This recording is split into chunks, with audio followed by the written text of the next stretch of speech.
Hello everyone, welcome to lesson session academy. तो जैसा कि हम यहाँ पे कौन सी सीरीज़ में मिल रहे हैं, एनसीईआरटी क्लास 6 साइंस की सीरीज़ में। तो यहाँ इस सीरीज़ में हमने अब तक चैप्टर 8 तक कंप्लीट कर लिया है।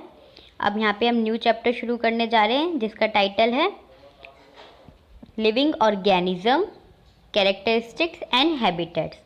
तो अब हमने बॉडी मूवमेंट देखी थी लास्ट चैप्टर में। अब हम लिविंग ऑर्गेनिज्म के कुछ फीचर्स और उसके हैबिटेट्स के बारे में देखेंगे कि वो रहते कैसी जगहों पे।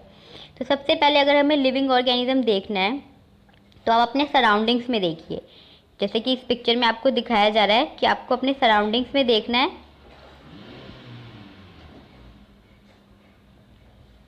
कि अपने सराउंडिंग्स में आपके पास कितनी सारी चीज़ें हैं देखने को। यहाँ पे एक ह्यूमन बीइंग भी दिखा रखा है, यहाँ पे भेड़ बकरियाँ भी हैं, एनिमल्स भी हैं, ट्रीज भी है। तो ये सब कुछ लिविंग बीइंग्स है, लेकिन सब अलग अलग हैबिटेट्स में रहते हैं। सबका अपना अपना एक होम है। तो organisms and surrounding where they live, तो कोई भी ऑर्गेनिज्म कहाँ पे रहता है और उसके सराउंडिंग का कौन सा प्लेस है, हमें ये सारी चीज़ें यहाँ पे डिस्कस करनी है। तो बहुत सारे ऑर्गेनिजम्स होते हैं अलग अलग तरह के और अलग अलग जगह पे भी मिलते हैं। तो जैसे कि अगर हम सराउंडिंग्स की बात करें तो कंसिडर करें एक डेजर्ट को। अगर हमने एक डेजर्ट ले लिया तो डेजर्ट में किस टाइप के ऑर्गेनिज्म मिलेंगे आपको? कैमल्स मिलेंगे। वहाँ पे माउंटेन, और माउंटेन देख लिया, माउंटेन भी एक अलग सराउंडिंग हो गया, अलग कंडीशन प्रोवाइड होती है वहाँ पे। तो माउंटेन में आपको गोट, याक ये सब मिलेंगे। पूरी एक अलग जगह हो गई, तो वहाँ पे आपको कुछ डिफरेंट टाइप के क्रिएचर मिलेंगे, जैसे कि क्रैब, बीचेस पे क्रैब मिलेंगे। तो ये अलग अलग टाइप की जगह पे अलग अलग चीज़ें जो है ऑर्गेनिज्म की, डिफरेंट डिफरेंट काइंड जो है, वेरियस काइंड हमें दिखाई देते हैं। ठीक है। तो काइंड्स ऑफ प्लांट जो फाउंड इन डिफरेंट रीजन, अलग अलग रीजन में अलग अलग तरह के प्लांट्स भी मिलते हैं, सिर्फ एनिमल्स ही नहीं। तो इसके अकॉर्डिंग हम कंक्लूड कर सकते हैं, बोल सकते हैं कि अगर एक कंडीशन है कि एक सराउंडिंग में, अभी सराउंडिंग जो हम कह रहे हैं प्लेस, वो प्लेस मतलब क्या, वहाँ पे कुछ ना कुछ सिचुएशंस होगी कि वहाँ का नेचर अलग होगा, वहाँ का टेम्परेचर अलग होगा, वहाँ की सराउंडिंग्स अलग होगी। तो वहाँ पे अलग टाइप के ऑर्गेनिजम्स रह पा रहे हैं। और वैसे एक डिफरेंट सराउंडिंग्स है, दूसरी जगह, दूसरा प्लेस है, तो वहाँ पे दूसरे टाइप के ऑर्गेनिजम्स रह पा रहे हैं। इसलिए इन ऑर्गेनिज्म का जो घर है, जो होम है, वो ये है, और इन ऑर्गेनिज्म का जो होम है वो ये है। तो इसी से हमारी दो टर्म्स निकल के आती है, हैबिटेट और एडेप्टेशन। ठीक है। तो हैबिटेट क्या होता है? सबसे पहले हैबिटेट जो ऑर्गेनिज्म जिस जगह पे रहता है उसे हम हैबिटेट कहते हैं।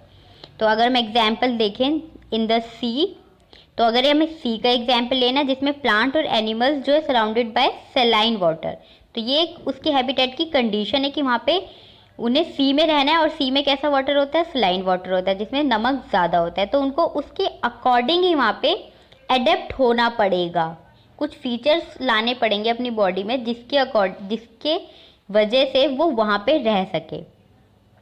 और इनको वाटर में रहना है, सी के वाटर में, तो उसी वाटर से, उस सलाइन वाटर से इन्हें क्या करना पड़ेगा? सांस लेना पड़ेगा, ऑक्सीजन वहीं से लेना पड़ेगा, उसी पानी से। तो इनको उसके लिए एडेप्टेड होना पड़ेगा।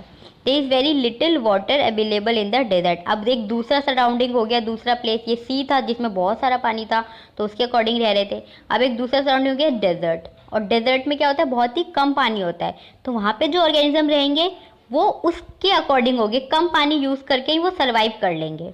और वहाँ पे क्या होता है? एक तो कम पानी होता है, और दिन में बहुत ज़्यादा गर्मी होती है क्योंकि जो सैंड है वो गर्म हो जाती है, रेत, और रात को वो ज़्यादा ही ठंड पड़ती है। तो ऐसे ऑर्गेनिजम्स रहेंगे जो दिन में ज़्यादा से ज़्यादा गर्मी बर्दाश्त कर सके और रात को ठंड बर्दाश्त कर सके। तो उसके अकॉर्डिंग ही ऑर्गेनिज्म वहाँ पे अडेप्टेड हो जाएंगे, कुछ ना कुछ फीचर ले लेंगे। ठीक है। तो ये था हमारा थोड़ा सा एग्जाम्पल। अब अगर हम डेफिनेशन देखें तो यहाँ पे अगर आप सबसे पहले डेफिनेशन देखिए, डेफिनेशन अगर हम देखें तो सर्टेन फीचर्स, कुछ ऐसे फीचर्स होते हैं जो हेल्प करते हैं किसी भी ऑर्गेनिज्म को अपने आसपास की जगह में रहने के लिए, उनकी कंडीशंस को झेलने के लिए। तो ये जो प्रेजेंस ऑफ स्पेसिफिक फीचर है या फिर कोई हैबिट है जो एनेबल बना रही है ऑर्गेनिज्म को नेचुरली किसी एक प्लेस पे रहने के लिए, नेचुरली यानी कि अपने आप वो उस प्लेस पे रह रहा है और उसके अकॉर्डिंग उसकी बॉडी जो है एडेप्टेड है। तो उस फीचर को क्या कहेंगे हम? एडेप्टेशन। वो उसका एडेप्टेशन है। अब वही एक नेचुरली प्लेस जहाँ पे वो रह रहा है उसको क्या बोल देंगे, उसका हैबिटेट है, क्योंकि वो जगह रह रहा है, वो सराउंडिंग और नेचुरल प्लेस जहाँ पे वो रह रहा है ऑर्गेनिज्म, उसको हम हैबिटेट बोलते हैं। और हैबिटेट को कॉमन लैंग्वेज में हम क्या कह सकते हैं, एक होम। जैसे कि हमारे लिए हमारा होम है, वैसे दूसरे ऑर्गेनिज्म के लिए हैबिटेट क्या होता है, उसका होम होता है। अब जैसे हमने यहाँ पे देखा, यहाँ पे हमने कैमल की बात करी थी, तो यही एग्जाम्पल को आगे आगे कंटिन्यू करते हैं कि डेजर्ट में सरवाइव करने के लिए क्या क्या एडेप्टेशंस होती है। हमने एडेप्टेशन की डेफिनेशन पहले देखी ताकि हम अब उसकी एग्जाम्पल को देख सकें। यहाँ पे एक कैमल और एक फिश, हमने दो एग्जाम्पल यहाँ पे कंसिडर करने हैं। एक कैमल है और एक फिश है, और दोनों का ही सराउंडिंग बिल्कुल अलग है। कैमल का डेजर्ट है, फिश का वाटर है, तो दोनों की सराउंडिंग अलग है, तो दोनों की एडेप्टेशंस भी अलग अलग होगी अपने अपने सराउंडिंग्स के अकॉर्डिंग, अपने अपने हैबिटेट के अकॉर्डिंग। तो बॉडी स्ट्रक्चर अगर हम कैमल का देखें तो वो हेल्प करेगा किस में सर्वाइव करने के लिए, डेजर्ट की कंडीशन में। और डेजर्ट की क्या कंडीशन है, लैक ऑफ वाटर, वाटर बहुत ही कम है वहाँ पे, और बहुत ज़्यादा हॉट हो जाता है डे में, और रात में बहुत ज़्यादा ठंड हो जाती है।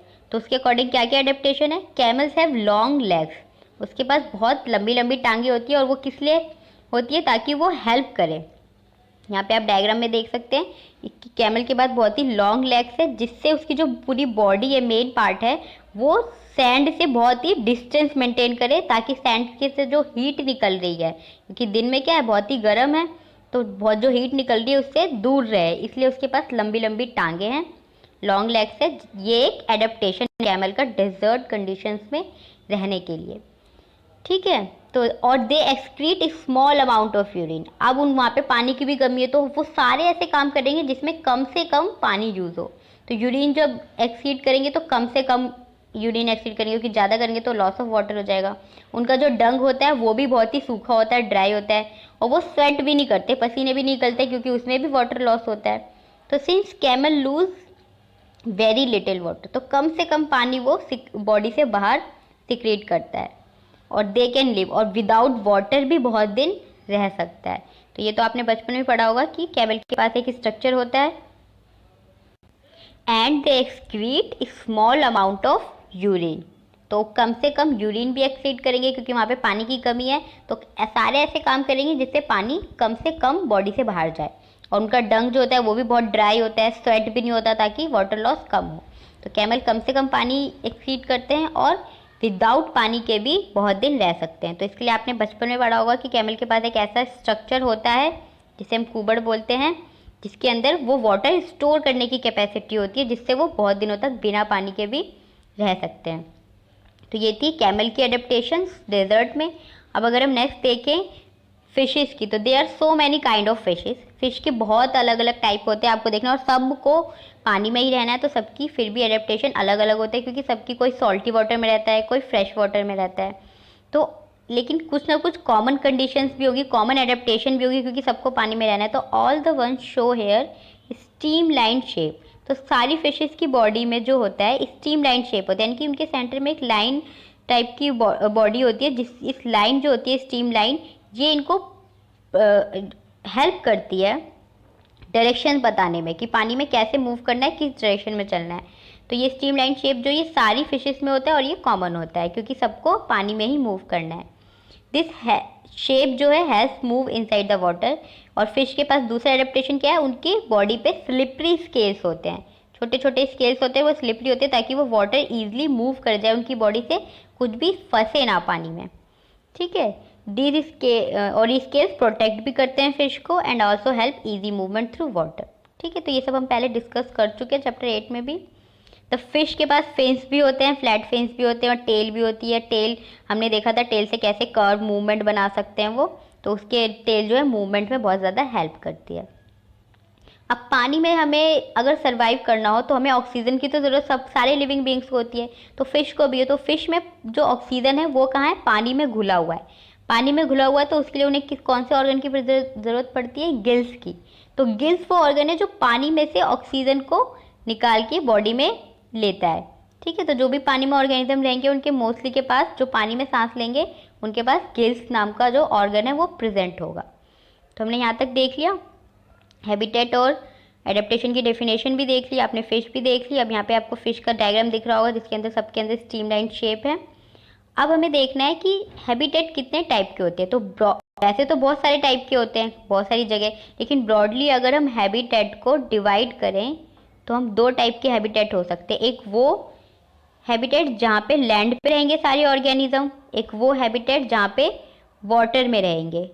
तो लैंड पे जो रहते हैं, लैंड पे वो जगह जहाँ पे ऑर्गेनिज्म सर्वाइव कर सकते हैं, उसको क्या कहते हैं, टेरेस्ट्रियल हैबिटेट। तो टेरेस्ट्रियल हैबिटेट वो होता है जहाँ पे प्लांट्स और एनिमल लिव होते हैं ऑन द लैंड, ठीक है, तो उसे हम टेरेस्ट्रियल हैबिटेट बोलते हैं। अब नेक्स्ट है वैसे ही जैसे अगर पानी में रहेंगे कोई भी ऑर्गेनिज्म तो उसे हम क्या कहेंगे, एक्वेटिक हैबिटेट, उस जगह को बोलेंगे एक्वेटिक हैबिटेट। अब एक किसी भी एक हैबिटेट, यानी कि हैबिटेट का मतलब क्या, कोई भी प्लेस जहाँ पे कोई भी लिविंग बीइंग रह रहा है। तो किसी भी हैबिटेट पे दो चीज़ें हो सकती है, या तो कोई लिविंग बीइंग भी होगा, वहाँ पे कुछ नॉन लिविंग थिंग्स भी होंगी, तो उसके बेसिस पे इसके अंदर दो कंपोनेंट हो सकते हैं हैबिटेट के कंपोनेंट्स। तो कंपोनेंट्स भी दो टाइप के हो सकते हैं, एबायोटिक और बायोटिक। तो आपको नाम से पता चल रहा है कि बायोटिक मतलब लिविंग कंपोनेंट होगा, एबायोटिक मतलब नॉन लिविंग। तो ऑर्गेनिज्म जहाँ पे both organism both plants and living plants and animals living in a habitat, तो हम उसको क्या कहेंगे, वो उस जगह का लिविंग कंपोनेंट यानी कि बायोटिक कंपोनेंट है। और जो नॉन लिविंग थिंग्स होंगी किसी भी एरिया की या किसी भी हैबिटेट की, जैसे कि रॉक, सॉइल और एयर, वाटर, ये सारी चीज़ें, तो ये उस हैबिटेट की क्या कहेंगी, एबायोटिक कंपोनेंट कहलाएंगी, ठीक है। तो ये था टर्म एबायोटिक और एबायोटिक कंपोनेंट, तो ये आपको याद रखना है अच्छे से।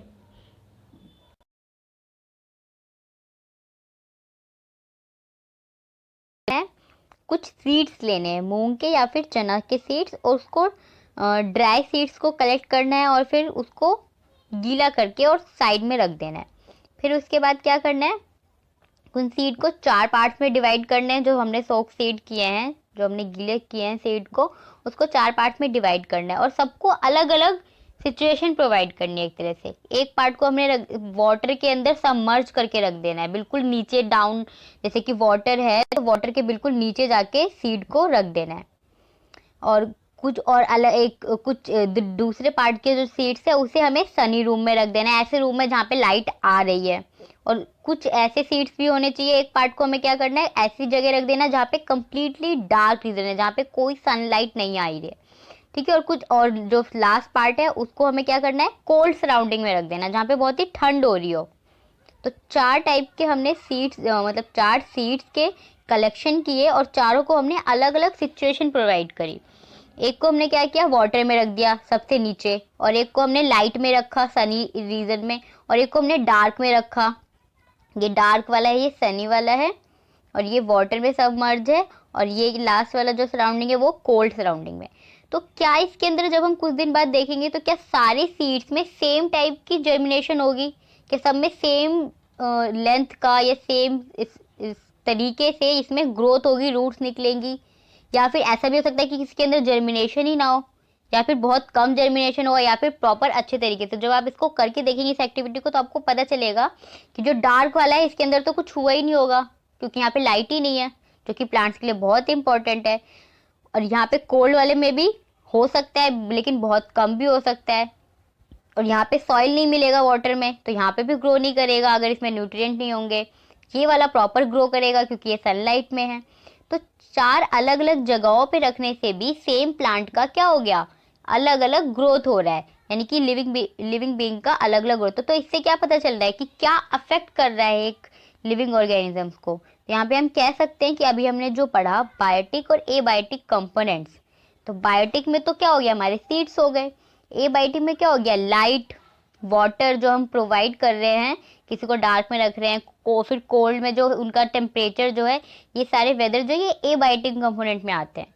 तो हम सब सारी सीड्स को हमने क्या किया, चारों टाइप के जो सीड्स थे, जो चार कलेक्शन था, उसको हमने अलग अलग टाइप के एबायोटिक कंडीशन दी है। तो किसी को हमने लाइट दी, किसी को नहीं दी, किसी को वाटर दिया, किसी को वाटर नहीं दिया। तो इस वजह से हमें पता चल रहा है कि जर्मिनेशन पे या फिर लिविंग बीइंग की ग्रोथ पे एबायोटिक कंपोनेंट का भी इफेक्ट पड़ता है वो भी उतने ही इम्पोर्टेंट है।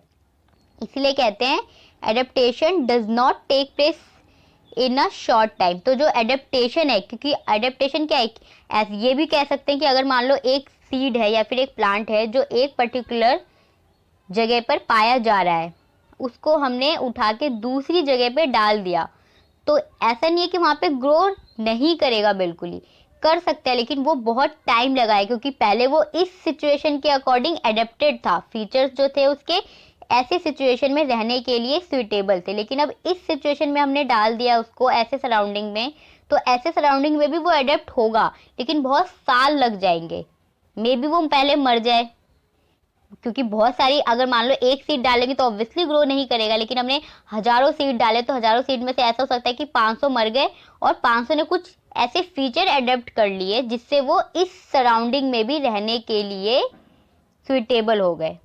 तो इसलिए कहते हैं जो एडेप्टेशन प्रोसेस है, जो एडेप्टेशन होता है, जो फीचर्स आते हैं किसी भी ऑर्गेनिज्म में, वो बहुत ही शॉर्ट टाइम में नहीं आते, वो बहुत ही लॉन्ग टाइम टेकिंग प्रोसेस है। बिकॉज क्योंकि एबायोटिक फैक्टर जो है किसी भी रीजन का, वो बहुत ही स्लोली चेंज होता है, धीरे धीरे चेंज होता है, और उसके अकॉर्डिंग लिविंग ऑर्गेनिज्म क्या करते हैं, एडेप्टेशन को धीरे धीरे एक्वायर करते हैं, धीरे धीरे आते हैं उनके अंदर adaptation. Those organism which cannot adapt to these changes die। तो यहाँ पे हमने कहा कि जो इस चेंजेस को, जैसे कि अगर यहाँ पे मान लो टेम्परेचर जो है कम है लेकिन यहाँ का टेम्परेचर ज़्यादा है, तो ये क्या हो गया, ये चेंजेस हो गया। तो ये चेंज जो है, अगर यहाँ पे जो सीड है वो नहीं टॉलरेट कर पाएंगे इंक्रीज टेम्परेचर, तो यहाँ पे क्या होंगे, कुछ सीड्स मर जाएंगे, उस चेंजेस को नहीं अडेप्ट कर पाएंगे। एंड ओनली एडेप्टिव, कुछ सीड्स ऐसे होंगे जो इस टेम्परेचर को झेलने के बाद भी अपने अंदर कोई न्यू फीचर एडेप्ट कर लेंगे, एडेप्टेशन हो जाएगा, कोई नया फीचर आ जाएगा, तो वो वाले क्या होंगे सीड, वो सरवाइव कर जाएंगे। तो organism adapt to different abiotic factor in different way. तो बहुत सारे ऑर्गेनिजम्स हैं और वो सबका अलग अलग तरीका होता है कि कैसे वो एबायोटिक फैक्टर को रिस्पॉन्स करके उसकी अगेंस्ट एडेप्टेशन एक्वायर करते हैं। ठीक है, तो ये इसके बहुत सारे तरीके हैं। तो आपको बस ये याद रखना है कि एडेप्टेशन एक ऐसा प्रोसेस है जो बहुत ही ज़्यादा टाइम टेकिंग है। क्यों? क्योंकि एबायोटिक फैक्टर जो होते हैं किसी भी एक रीजन के, वो बहुत ही धीरे धीरे चेंज आता है उसमें, उसी के अकॉर्डिंग धीरे धीरे एडेप्टेशन प्रोसेस आगे बढ़ती है। ठीक है, तो आपको बस इतना याद रखना है यहाँ पे। अब हम देखेंगे कि अब हम हैबिटेट्स के स्पेसिफिक हैबिटेट्स के अंदर देखेंगे किस टाइप के एबायोटिक और बायोटिक कंपोनेंट्स है। तो अब तक हमने देखा लास्ट में कि बायोटिक और एबायोटिक कंपोनेंट, तो हर एक हैबिटेट में क्या होगा, हर एक जगह क्या होंगे, कुछ नॉन लिविंग थिंग्स होंगे, कुछ लिविंग थिंग्स होंगे। तो हम हैबिटेट की, तो सबसे पहले हम क्या करेंगे, दो टाइप के हैबिटेट हमने देखे थे, टेरेस्ट्रियल और एक्वेटिक। तो सबसे पहले हम टेरेस्ट्रियल हैबिटेट के बारे में देखेंगे, कुछ एग्जाम्पल्स और वहाँ के बायोटिक और एबायोटिक कंपोनेंट। उसके बाद हम एक्वेटिक हैबिटेट को भी देखेंगे। तो अगर टेरेस्ट्रियल हैबिटेट का शुरू करते हैं तो सबसे पहले नंबर पे क्या है हमारे पास, डेजर्ट। तो डेजर्ट में अभी हमने देखा कैमल्स बहुत ही स्पेसिफिक फीचर्स के साथ वहाँ पे पाया जाता है। तो डेजर्ट में और क्या क्या पाया जाता है, डेजर्ट में कुछ एनिमल्स है जैसे कि रैट, स्नेक्स, जिसके पास लॉन्ग लेग्स नहीं होते, we do not have long legs. तो ऐसा नहीं है कि डेजर्ट में कैमल है और कैमल के पास लॉन्ग लेग वाली एडेप्टेशन हुई है, तो ऐसा नहीं कि सारे एनिमल्स में सेम एडेप्टेशन होगी, ऐसा भी पॉसिबल नहीं है। अलग अलग ऑर्गेनिज्म में अलग अलग टाइप की एडेप्टेशन हो सकती है। तो रैट्स और स्नेक्स ऐसे एनिमल्स हैं जिनके पास लॉन्ग लेग्स नहीं है, लेकिन कैमल के पास लॉन्ग लेग्स है, उसने उस टाइप की एडेप्टेशन करी है। ठीक है, तो ये सारे क्या हो गए, बायोटिक कंपोनेंट हो गए किसके, डेजर्ट हैबिटेट के। ठीक है, डेजर्ट टेरेस्ट्रियल हैबिटेट के। तो बायोटिक कंपोनेंट में रैट जो एनिमल और प्लांट्स हो गए, to stay away from the intense heat during the day they stay. तो कैमल के अंदर जो था वो एडेप्टेशन किस लिए था, ताकि वो हीट से अपनी बॉडी को दूर रख पाए। तो ये काम तो होगा वहाँ के सारे एनिमल्स में, लेकिन अगर इनके पास लॉन्ग लेग्स नहीं तो इनके पास कोई और तरीका होगा, या फिर कोई और तरीका क्या, कोई और एडेप्टेशन होगी, क्योंकि फीचर्स को हम क्या कह रहे हैं, एडेप्टेशन ही कह रहे हैं। तो इनके पास कोई और फीचर्स होंगे जिसके थ्रू ये जो वहाँ की हीट से अपने आप को बचा के रखते होंगे। तो ये क्या करते हैं, ये दिन में क्या करते हैं, दिन में बहुत ही गर्म होता है डेजर्ट में, हीट ज़्यादा होती है तो उसके लिए क्या करते हैं, ये दूर चले जाते हैं, मतलब हीट से दूर चले जाते हैं। कहाँ पे चले जाते हैं, सैंड के नीचे बरो में चले जाते हैं। यानी कि यहाँ पे आप डायग्राम्स में देख सकते हैं कि ये अगर सैंड है डेजर्ट की, तो इसके नीचे काफ़ी बरो यानी कि अंदर अपनी गुफा टाइप एरिया जो होता है, बरोज जो होता है, उसे कहते हैं मिट्टी में बहुत नीचे गड्ढा करके रहना। तो ये बरोज में चले जाते हैं, सैंड के बहुत नीचे, इतने डीप में चले जाते हैं जहाँ पे इन्हें इस डेजर्ट की हीट नहीं आती। ठीक है, तो बरोज में चले जाते हैं, तो इस तरीके से ये हीट से बचते हैं। तो ये भी एक फीचर है और ये भी एक एडेप्टेशन है किसका, रैट्स और स्नेक का। और जैसे ही रात को कूल होता है एरिया, कूल होता है सराउंडिंग, तो वो बाहर आ जाते हैं। ठीक है, तो ये डेजर्ट के थे कुछ। और डेजर्ट में ये थे प्लांट, हमने एनिमल्स देखे, बट प्लांट भी तो पाए जाते हैं डेजर्ट में। प्लांट किस टाइप के पाए जाते हैं, तो यहाँ पे आपको डायग्राम में दिख रहा है कि ऐसे प्लांट जो बहुत ही शॉर्ट है, लॉन्ग प्लांट तो ज़्यादा पाए नहीं जा सकते डेजर्ट में, क्योंकि इतनी स्ट्रॉन्ग रूट जो है नहीं पाई जा सकती, क्योंकि वहाँ पे वाटर क्या होता है, कम होता है, तो शॉर्ट प्लांट्स ही पाए जाएंगे। लेकिन प्लांट्स के अंदर भी उनके स्पेसिफिक फीचर्स होते हैं, यानी कि एडेप्टेशन होते हैं, जो डेजर्ट में ही रह सकते हैं। तो डेजर्ट प्लांट के अंदर भी एक फीचर तो हो गई, क्योंकि वो बहुत कम वाटर लूज करेंगे। क्यों, क्योंकि डेजर्ट में वाटर ही कम होता है, तो इसलिए उनको अपनी बॉडी से कम वाटर लूज करना है। तो हमने देखा था प्लांट्स के अंदर जो वाटर का जो प्रोसेस होता है उसे हम क्या कहते हैं, ट्रांसपिरेशन, जो कि लीफ से होता है। अब इन्होंने क्या एडेप्टेशन किया, लीफ जो डेजर्ट प्लांट की होती है वो होती ही नहीं है, या तो होगी नहीं। यहाँ पे आप डायग्राम में देख सकते हो, ये जो आपको छोटे छोटे कांटे से दिख रहे हैं इस प्लांट पे, ये क्या है, एक्चुअली इसके लीव्स है, जो कि मॉडिफाइड हो गए स्पाइंस में, कांटों में। अब लीव्स रही नहीं, तो जब लीव्स ही नहीं होंगी तो ट्रांसपिरेशन प्रोसेस नहीं होगा, और जब ट्रांसपिरेशन नहीं होगा तो वाटर का लॉस ही नहीं होगा। और ये जो आपको स्ट्रक्चर दिख रहा है, ये ऐसा ग्रीन ग्रीन, ये क्या है इसकी, ये इसकी स्टेम है, जो इस स्ट्रक्चर में मॉडिफाइड हो गई है। और अब इसकी स्टेम जो है, क्योंकि हमने ये भी पढ़ा था कि लीव्स ही क्या करती है, फोटोसिंथेसिस का प्रोसेस करती है, खाना बनाने का काम करती है। अगर लीव्स ही एब्सेंट हो गई, स्पाइन में चेंज हो गई, तो फोटोसिंथेसिस कौन करेगा, उसके लिए कोई तो होना चाहिए, खाना नहीं बनेगा तो सर्वाइव कैसे करेंगे। तो उसके लिए ये स्टेम जो है, ये ग्रीन कलर की इस शेप की हो गई। अब स्टेम क्या करेगी, फोटोसिंथेसिस का प्रोसेस करेगी। अब क्लोरोफिल पिगमेंट क्या होगा, स्टेम में पाया जाएगा। तो leaves in desert plant are either absent, या तो एब्सेंट हो जाएगी या तो बहुत ज़्यादा स्मॉल होगी। ठीक है, तो यहाँ पे हम देख रहे हैं किसकी, वो मॉडिफाइड हो गई स्पाइंस की फॉर्म में, या फिर मॉडिफाइड भी हो सकती है डिफरेंट स्ट्रक्चर में। तो अल्टीमेटली इनका गोल क्या है इन प्लांट्स का, कि रिड्यूसिंग लॉस ऑफ वाटर। तो leaf like structure you see in cactus, तो आप देखते हैं लीफ लाइक स्ट्रक्चर जो आपको दिखता है, ये जो हमने अभी देखा ऊपर डायग्राम में, तो ये जो लीफ लाइक स्ट्रक्चर दिख रहा है, एक्चुअली में ये लीफ नहीं होता, ये इसका स्टेम होता है। और फोटोसिंथेसिस जो है ये स्टेम के थ्रू ही होता है इन प्लांट्स में। तो स्टेम जो है ये कवर्ड होती है, और स्टेम में भी अगर ये फोटोसिंथेसिस कर सकता है तो मे बी ट्रांसपिरेशन प्रोसेस हो जाए। तो इसीलिए वाटर रिटेन रखने के लिए स्टेम में हमें क्या होती है, इस पर एक कवरिंग होती है थिक वैक्स की लेयर की, वैक्सी लेयर, यानी कि एक वैक्स लेयर होती है इनके ऊपर, जो प्रोटेक्ट करती है कि वाटर बाहर ना जाए और इन्हीं के अंदर रिटेन हो जाए, यानी कि इन्हीं के अंदर स्टोर हो जाए। Retain the water in the tissue, of tissues में होता है। Most desert plant have roots that go very deep, तो यहाँ की डेजर्ट प्लांट्स की रूट्स कैसी होंगी, बहुत लंबी होगी, क्योंकि इन्हें सॉइल में क्या होगा, सॉइल में तो वाटर होता है तो वो एनकरेज कर लेती है, बट यहाँ पे सैंड है, रेत है, तो रेत में मॉइस्चर नहीं मिलता, वाटर नहीं मिलता, तो इनको बहुत डीप तक जाना पड़ता है वाटर एब्जॉर्ब करने के लिए। तो डेजर्ट प्लांट की रूट्स कैसी होती है, बहुत ही लॉन्ग होती है और बहुत डीप तक जाके वाटर को एब्जॉर्ब करती है। तो ये थी डेजर्ट के कुछ बायोटिक कंपोनेंट्स हमने देखे। अब अगर दूसरा हैबिटेट देखें, माउंटेन रीजन, अब तो माउंटेन एरिया है, वो भी वहाँ पे भी हमें लिविंग क्रिएचर्स देखने को मिलते हैं, लेकिन वहाँ के कुछ डिफरेंट होंगे, क्योंकि वहाँ का सराउंडिंग कैसा है, हैबिटेट कैसा है, अलग है, तो वहाँ पे अलग टाइप के हमें एनिमल्स या प्लांट्स देखने को मिलेंगे। तो ये जो हैबिटेट है नॉर्मली वेरी कोल्ड होता है, तो यहाँ पे कैसा है, बहुत ही ज़्यादा ठंड होती है और हवा चलती है। डेजर्ट में हमने देखा था बहुत ही ज़्यादा गर्म रहता था, तो वो उसके अकॉर्डिंग एडेप्टेड थे वहाँ के प्लांट्स और एनिमल्स। अब यहाँ पे किसके अकॉर्डिंग होंगे, बहुत ही ज़्यादा ठंड है तो ठंड को बर्दाश्त करने वाले प्लांट एनिमल्स होंगे, और हवा को बर्दाश्त करने वाले, ठीक है, तो यहाँ पे हवा ज़्यादा चलती है और ठंड रहती है। तो यहाँ पे भी बहुत सारे अलग अलग तरह के प्लांट्स और एनिमल्स पाए जाते हैं। तो जैसे कि आपको यहाँ पे डायग्राम्स में देखने को मिलेगा, प्लांट्स कैसे मिलेंगे इन्हें, प्लांट्स जो होंगे थोड़े से इस शेप के होंगे, ट्रायंगल शेप के, ताकि अगर यहाँ पे ज़्यादा कोल्ड है तो जो स्नो या बर्फ वगैरह जो होगी इनकी लीव्स पे टिकेगी नहीं, वो स्लोप लाइक स्ट्रक्चर होता है ताकि वो इजीली गिर जाए।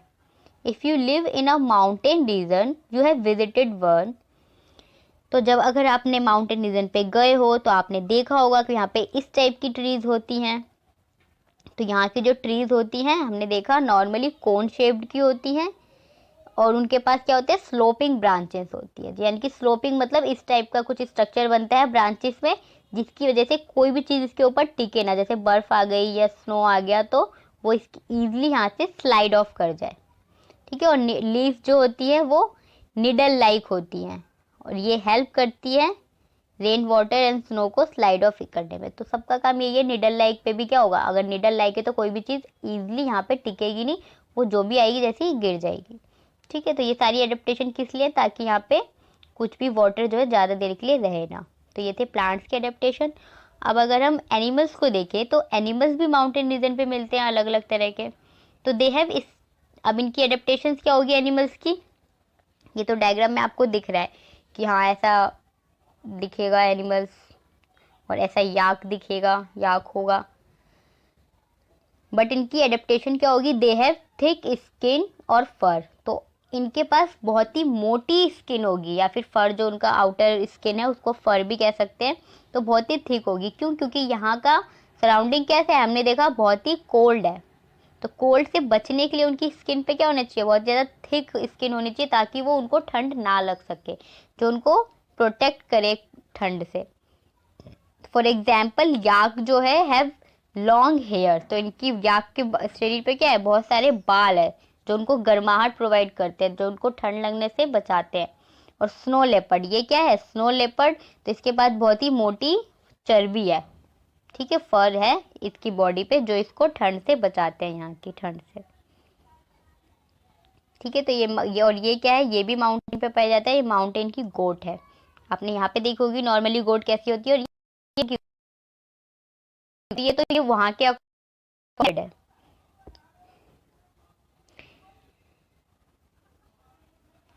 तो उनकी फीट और टॉयज वगैरह पे यानी कि पैरों पे भी बहुत ही मोटी स्किन होती है, और उसको भी प्रोटेक्ट करके रखते हैं।